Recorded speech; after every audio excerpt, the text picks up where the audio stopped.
হোলী আহি আছে আমাৰ 14 মাৰ্চৰ পৰা। তো তাৰ কাৰণে আমি ইয়াতে আমাৰ কলা কেন্দ্ৰৰ পৰা আমি যোৱা 24 ফেব্ৰুৱাৰীৰ পৰা 28 ফেব্ৰুৱাৰীলৈকে বিনামূলীয়া মানে এটা ৱৰ্কশ্বপ মানে এৰেঞ্জ কৰিছোঁ আমি। ইয়াতে কোনো এইজৰ কোনো হেৰি নাই, যিকোনো এইজৰ মানুহ আপুনি দেখিছে, সৰু ল'ৰা এটাও জইন কৰিছে, বয়সীয়াল মানুহো জইন কৰিছে ইয়াতে। গতিকে ফ্ৰী অফ কষ্ট, কোনো পইচা আমি লোৱা নাই। গতিকে বিনা পইচাত আমাৰ ভাৰতীয় বিদ্যা ভ্ৰমণৰ দ্বাৰা পৰিচালিত। আৰু আমাৰ ইয়াতে শিক্ষক আছে আমাৰ ৰমেন দাস, তেওঁ হোলী গীতৰ ওপৰত এজন প্ৰতিষ্ঠিত মানে গায়ক আৰু শিক্ষাগুৰু।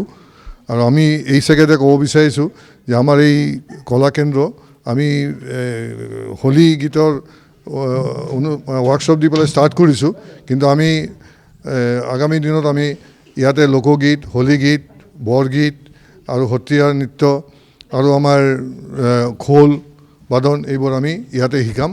আৰু তাতে একদম নমিনেল কষ্টত আমি মানে শিক্ষাবিলাক দান কৰিম। আমি অলৰেডি পেপাৰতো দিছোঁ। এইটো প্ৰগ্ৰামৰ পিছতেই আমাৰ এইবোৰ ক্লাছবিলাক আৰম্ভ হ'ব। প্ৰথমবাৰৰ কাৰণে আগতে আছিল, কিন্তু আমাৰ কলা কেন্দ্ৰটো আগতে আছিল, কিন্তু এই সময়ত হোলী মানে আমাৰ ক'ভিডৰ পিছত এইটো বন্ধ হৈ গ'ল। তাৰপিছত আমি আকৌ নতুনকৈ ষ্টাৰ্ট কৰিছোঁ। এই পাৰ্টিচিপেণ্ট মানে এইবাৰ পাৰ্টিচিপেণ্ট আমাৰ প্ৰায় 20-25 জনমান হৈছে। আজি মানে আহিব আৰু পাৰ্টিচিপেণ্ট 25 জনমান মানে হৈছে।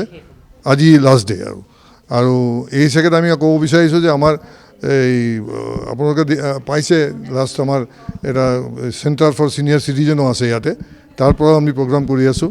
আৰু আমাৰ কম্পিউটাৰ এডুকেশ্যন আছে ইয়াতে। আপোনালোকে দেখিব গ্ৰাউণ্ড মানে ফাৰ্ষ্ট ফ্ল'ৰত ফ্ৰী কম্পিউটাৰ এডুকেশ্যন। ল'ৰা ছোৱালীবিলাকে মানে আমি কম্পিউটাৰ এডুকেশ্যন দিওঁ বিনামূলীয়া। তাতো মানে ল'ৰা ছোৱালীবিলাক আমাৰ যথেষ্ট ল'ৰা ছোৱালী আছে।